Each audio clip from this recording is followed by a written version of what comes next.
Greetings. This is the Atari PS3000. We just got it home. I also got two other JVC monitors to go with it that supposedly don't work. I guess sound is bad on that one. But here she is.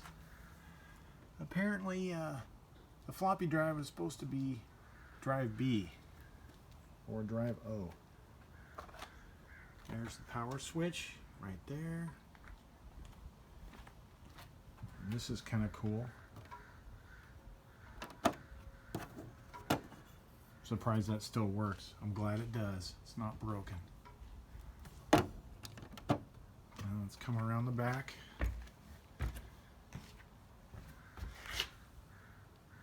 This is not, it was not $34.99.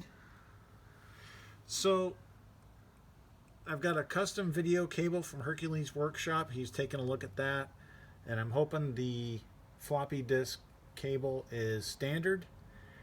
And the power supply is going to be a difficult one because no one can ever find the power bricks for it. Neither can Bruce at B&C Computer Vision. So that's probably going to be the biggest thing to work on.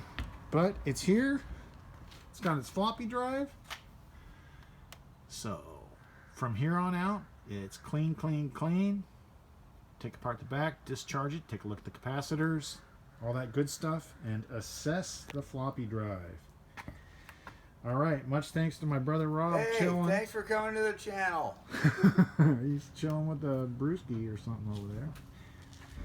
Anyway, much thanks to my brother for going out and picking this up.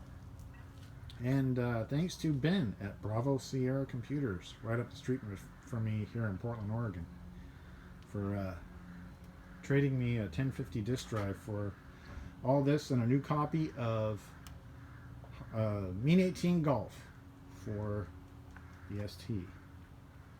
Yeah, only one. This is 1 in 1,000 supposedly made for Atari dealerships to demo out their whatever.